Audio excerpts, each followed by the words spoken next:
আসসালামু আলাইকুম বন্ধুরা, সবাইকে স্বাগতম আরও একটা নতুন ভিডিওতে। আজকে আপনাদেরকে পরামর্শ দেওয়ার চেষ্টা করব যে মামলা যদি আপনার নামে হয় আপনি কিভাবে মামলাটা সমাধান করবেন এবং কি মামলা থাকা অবস্থায় আপনি কিভাবে দেশে যেতে পারেন, এই বিষয়গুলো নিয়ে বিস্তারিত আলোচনা করার চেষ্টা করব। তাই অবশ্যই সম্পূর্ণ ভিডিওটা দেখবেন এবং কি ভিডিওটা শেয়ার করবেন, কারণ মামলা নিয়ে কিন্তু অনেক প্রবাসী ভাইরাই বিপদের মধ্যে আছে। তো ভিডিওটা দেখলে আশা করি কিছুটা হইলেও মানুষের উপকার হবে। আরেকটা অনুরোধ করব, অবশ্যই চ্যানেলে যদি নতুন হন চ্যানেলে সাবস্ক্রাইব করবেন। তো প্রথমে বলি, সৌদি আরবে মামলাটা আসলে কি সিস্টেমে হয়, চাইলেই কি মামলা দিতে পারে কি না, অথবা সব ধরনের মামলা কি অ্যাপ্রুভ হয় কি না। মামলা কিন্তু কয়েকটা ধরন আছে, যেমন হইতে পারে মানহানির মামলা, চুরির মামলা, অথবা অর্থনৈতিক কোনো লেনদেনের মামলা। তাছাড়াও হইতে পারে একজনের সাথে আরেকজনের মারামারি।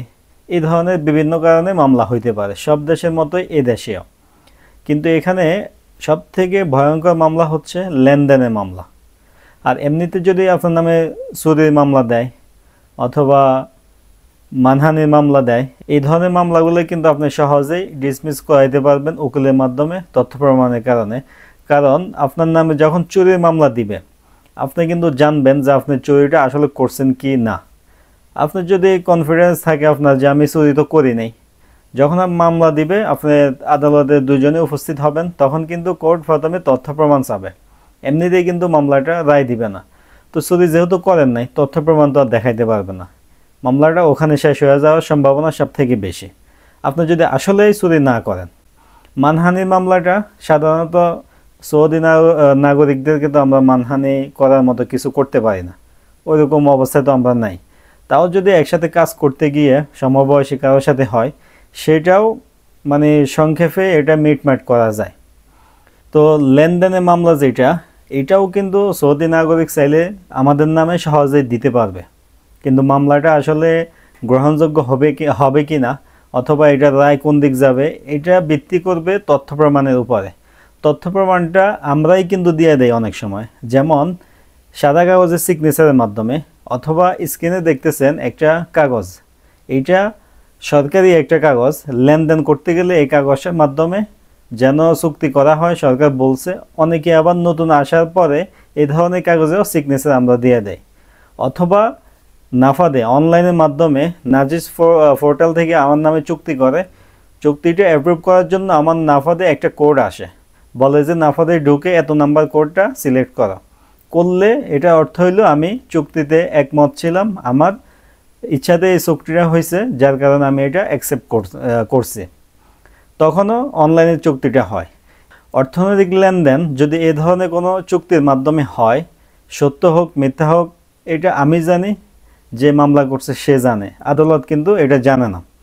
যদি মিথ্যা মামলা হয়, আমার থেকে যদি সিগনেচার নিতে পারে, যে কাগজটা দেখাইলাম এই ধরনের কাগজে যদিও সিগনেচার দেই, অথবা আমার নাফাদের মাধ্যমে ভেরিফিকেশন করে দেই আমি, তখন কিন্তু এই রায়টা আমার বিরুদ্ধে অটোমেটিক যাবে আদালতে। আমি যতই যা করি আমি কিন্তু এই মামলার রায়টা চেঞ্জ করতে পারবো না, কারণ সব দেশের আদালতই তথ্য প্রমাণটা চায়, কেউ কিন্তু মুখের কথা শুনতে চায় না। আপনার যখন কফিলে সাধারণত মামলাগুলো দেয়, কফিল যখন দেখাবে যে এই যে আমার কাছে ডকুমেন্ট আছে, আমি এত টাকার লেনদেন করছি, এখন সে অস্বীকার করতেছে, অবশ্যই তখন বাধ্য হয়ে আমাকে এই টাকার জরিমানা দিতে হবে।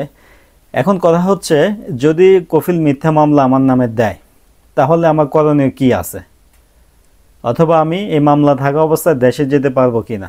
প্রথমে বলি, অন্যান্য মামলাগুলা চুরি, প্রতারণা, মানহানি, এগুলা কিন্তু সহজেই বলছি কিভাবে সমাধান হয়।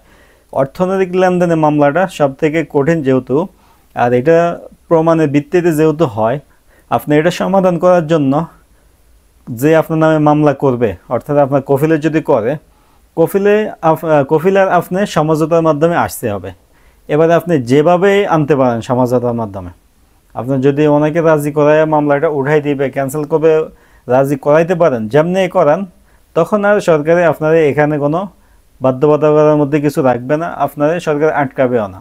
যে মামলা করবে সে যদি মামলাটা ক্যান্সেল করতে চায়, এর জন্য প্রথম পরামর্শ থাকবে, যদি কফিলে সত্য হোক, মিথ্যা মামলাই তো আমরা তো হাজার টাকা নেই না, যে কোনো কারণে মিথ্যা মামলাই তো দেয়, তখন আপনি যখন দেখবেন যে আপনার নামে এই ধরনের একটা মামলা করছে, আপনি কফিলের সাথে দেখা করবেন।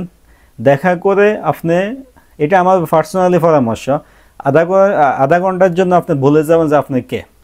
অর্থাৎ আপনি কফিলের সামনে গিয়ে কান্নাকাটি করা লাগলে কান্নাকাটি, হাতে পায়ে ধরা লাগলে হাতে পায়ে ধরে, যেমনি পারেন তাকে রাজি করানোর চেষ্টা করবেন সে যেন মামলাটা উঠায় নেয়। তাছাড়া সে যদি মামলা না উঠায়, কারো বাপে ক্ষমতা নাই যে আপনার নাম থেকে এই মামলাটা ক্যান্সেল করবে। আপনি সৌদি আরবে যত বড় লোকের কাছেই যান, এই মামলাটা কিন্তু উঠাইতে পারবে না, কেউ উঠাই দিবেও না, এটা নিয়মের বাইরের কথা। আপনি যদি এভাবে পারেন, যে মামলা দিবে তাকে ধরে কান্নাকাটি করে অথবা সামান্য কিছু টাকা পয়সা দিয়েও যদি উঠাইতে পারেন, মামলাটা উঠাই নেবেন। যদি না উঠাইতে পারেন, আপনার কিন্তু ট্রাভেল অলরেডি রেস্ট্রিকশন হয়ে গেছে, ট্রাভেল ব্যান। আপনি দেশে যেতে পারবেন না, আকামা করতে পারবেন না, অর্থাৎ সরকারি কোনো সেবা আপনি পাবেন না। তাহলে কথা হচ্ছে, যদি আমার নামে 50,000 রিয়ালের মামলা দেয়, আমি তো এটা দিতেও পারবো না, আর কফিল মামলা উঠাচ্ছে না, তাহলে আমি কি কখনো দেশে যেতে পারবো না? দেশে যাওয়ার 3টা অপশন আছে, এগুলো অপশনাল, এগুলো কিন্তু একদম মেনলি কোনো কিছু না। প্রথম হচ্ছে, যখন সৌদি গভর্নমেন্ট থেকে, অর্থাৎ সৌদি আরবের বাদশা মাঝে মাঝে সাধারণ ক্ষমা দেয়, সাধারণ ক্ষমাতে যদি আপনি আবেদন করেন, তখন কিন্তু আপনি দেশে যেতে পারবেন। তখন আপনাকে যে দেশে পাঠাবে, আপনার নামে যে কফিলে মামলা করছে 20,000 রিয়ালে হইতে পারে, ওই টাকাটা গভর্নমেন্ট পে করে তারপরে আপনাকে দেশে পাঠায়। এদেশে আইন কিন্তু এরকম, যে মামলা করছে সে যে টাকা পাবে না এরকম কিন্তু না, সরকার তাকে দিবে। যদি আপনি মনে করেন যে আমি বাদশার সাধারণ ক্ষমা পর্যন্ত অপেক্ষা করব না, বা কবে দিবে আমি জানি না, তাহলে আরেকটা পরামর্শ দিতে পারি, আপনি বারবার পুলিশের কাছে ধরা দিতে পারেন। একাধিকবার আপনাকে ধরলে কিন্তু পাঠাবে না, বারবার যখন ধরবে আপনার তথ্যগুলো কিন্তু সার্ভারের মধ্যে জমা থাকবে। একটা সময় আপনাকে পাঠাই দিবে, আগের মতোই গভর্নমেন্ট যে মামলা করছে তাকে টাকাগুলো দিয়ে দিবে, জরিমানা দিয়ে তারপরে আপনাকে দেশে পাঠাই দিবে।